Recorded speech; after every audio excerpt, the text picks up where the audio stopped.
پھر یہ روایت یاد رکھو، یہ جو کہتا ہے نا کہ تمام اہل سنہ نے صحیح کہا، بے شمار اہل سنہ کے محدثین کے حوالہ جات میرے پاس موجود ہے کہ ہمارے بہت سارے محدثین اس کو صحیح نہیں مانتے۔ میں ابھی سرے دست ایک حوالہ تیرے سامنے رکھنے لگا ہوں، یہ میرے پاس کتاب ہے الاباطیل والمناکیر والصحاح والمشاہیر، حافظ ابو عبداللہ حسین بن ابراہیم الحمدانی کی، جن کی 543 ہجری میں وفات ہوئی، اور میرے شیخ دکتور عبد الرحمن فریوائی حفظہ اللہ کی تحقیق کے ساتھ دار السمعی سے چھپی ہے، اور مؤسسہ دار الدعوہ ہند سے بھی طبع ہوئی ہے۔ اس کتاب کی جلد نمبر 2 صفحہ 184 کے اوپر اسی روایت کا ذکر کر کے باب الرضا میں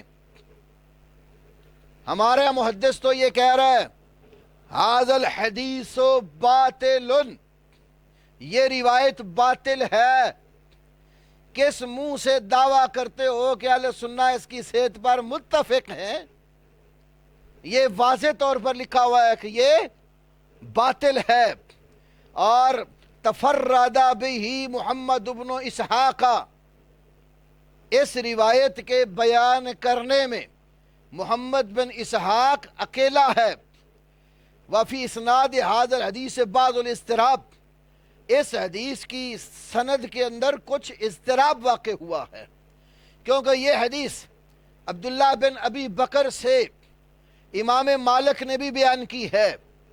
اور امام مالک رحمہ اللہ کی یہ کتاب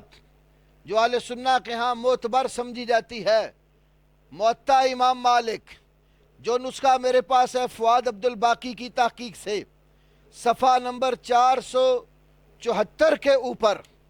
کتاب الرضا میں یہ روایت موجود ہے۔ امام مالک کہتے ہیں حدثانی، یہ ان کے شاگرد، عن مالک عن عبداللہ ابن ابی بکر، عبداللہ بن ابی بکر سے امام مالک یہ روایت بیان کرتے ہیں، اور اس میں صرف اتنا ہے کہ امی عائشہ کہتی ہے قرآن پاک میں 10 معلومات رضا کے بارے میں آیت نازل ہوئی تھی، پھر منسوخ ہو گئی، اور اللہ کے نبی اس حال میں فوت ہوئے کہ وہ اس وقت پڑھی جاتی تھی۔ اس کا معنی بھی میں ابھی آپ کے سامنے انشاءاللہ رکھتا ہوں۔ تو عبداللہ بن ابی بکر سے مالک روایت کر رہے، لیکن اس روایت میں امام مالک جو اوثق الناس ہیں، بکری کے قرآن کا ورقہ کھانے کا کوئی قصہ مذکور نہیں ہے۔ یہی روایت امام مالک کے علاوہ دوسرے بڑے اہل سنہ کے عظیم محدث امام یحییٰ بن سعید الانصاری، یہ صحیح مسلم جو نسخہ اس وقت میرے ہاتھ میں ہے، کتاب الرضا باب التحریم بخمس رضعات، یہ صحیح مسلم دار الکتب العلمیہ کی طبع شدہ، اور اس کے نیچے امام نووی رحمہ اللہ کی شرح، یہ شرح صحیح مسلم کے ساتھ اس نسخے میں امام مسلم کی صحیح میں پہلے امام مالک کی عبداللہ بن ابی بکر سے یہی روایت ذکر کی گئی جو موطا مالک سے میں نے آپ کے سامنے ذکر کی، پھر یہی روایت عبداللہ بن مسلمہ القانبی سلیمان بن بلال سے، اور وہ یحییٰ بن سعید انصاری سے روایت کرتے ہیں۔ یحییٰ بن سعید انصاری والی اس روایت کے اندر بھی بکری کے قرآن کا ورقہ کھانے کا تذکرہ نہیں ہے، یہ صرف محمد بن اسحاق کی روایت میں آیا ہے۔ اب اصول حدیث بھی ہمارے سمجھ لیجئے، ہمارے ائمہ حدیث کے نزدیک اگر کوئی راوی ثقہ اپنے سے اوثق یا ثقات کی جماعت کے خلاف روایت بیان کرے، ہمارے اصول حدیث کی یہ بے شمار کتب میرے پاس اصول حدیث کی پڑھی ہوئی ہیں، اس کے اندر یہ بات موجود ہے کہ ثقہ راوی اوثق کے خلاف یا اوثق ثقات کی جماعت کے خلاف بیان کرے،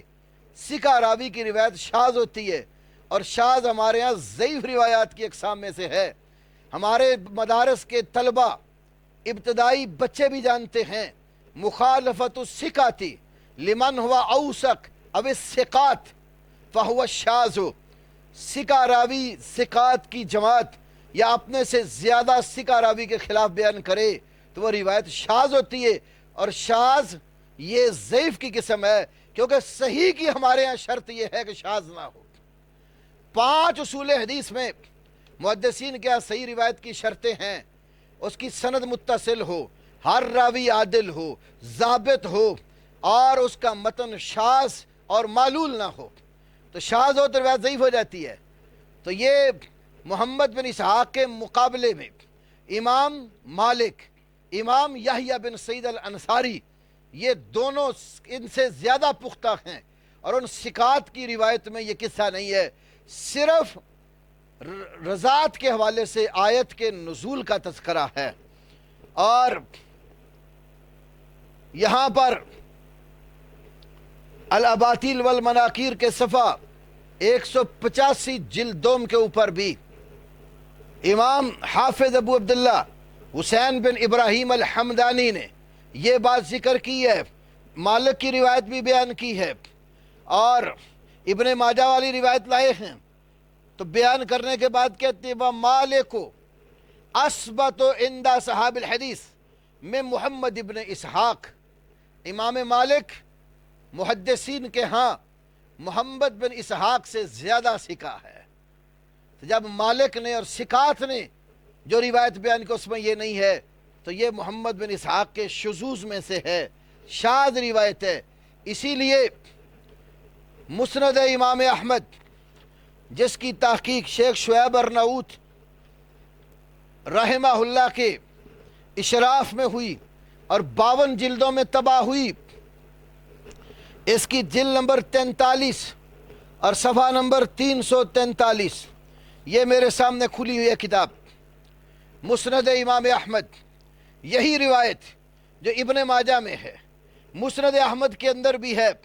ہمارے محققین نے لکھا ہے اسنادہ ضعیف لتفرد ابن اسحاق، اس کی سند ضعیف ہے اس لیے کہ اس کی سند میں محمد بن اسحاق متفرد ہیں، تو ان کے تفرد کی وجہ سے کل کو شاید کوئی یہ نہ کہے کہ محمد بن اسحاق تو تمہارے یہاں ثقہ ہے۔ یاد رکھو ثقہ ہونا اور چیز ہے، اور ثقہ راوی بعض تفرد کی صورت میں ان کی روایت کا کمزور ہونا یہ دوسری بات ہے۔ ہمارے ائمہ یہ بات وضاحت سے کہہ رہے ہیں کہ یہ سند محمد بن اسحاق کے تفرد کی وجہ سے ضعیف ہے، دیگر ثقات نے اس کو بیان نہیں کیا۔ وفی متن ہی نکارتن، اور اس کا متن کے اندر بھی نکارت ہے، یہ منکر روایت ہے،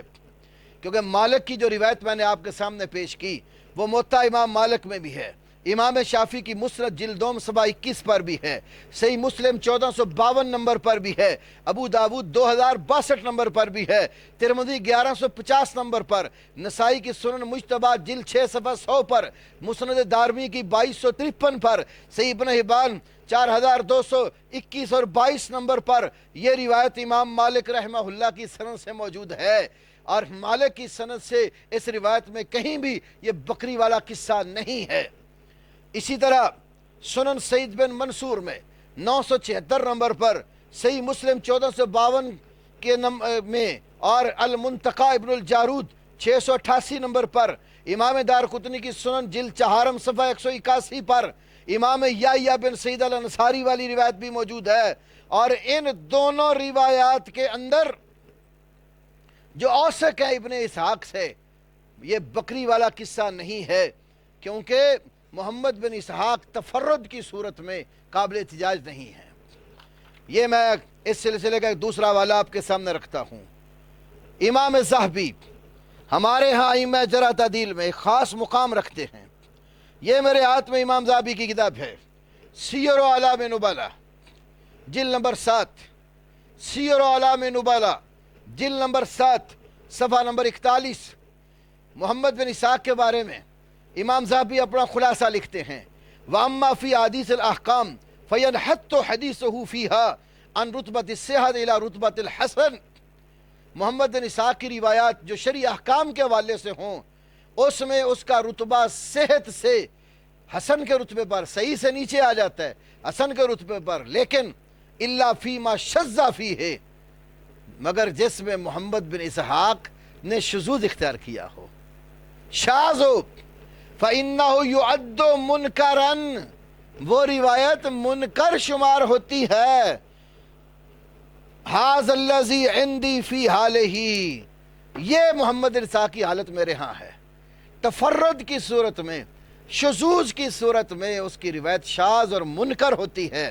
تو یہ منکر روایات پیش کر کے آپ لوگوں کو دھوکہ دیتے ہیں اور لوگوں کو یہ باور کروانے کی کوشش کر رہے ہیں کہ اہل سنہ کے ہاں قرآن محرف ہو گیا، بکری کھا گئی، یہ قصہ ان کا ہے۔ قرآن کی تعریف کا عقیدہ یہ ہمارا نہیں ہے، یہ عقیدہ تمہارا ہے۔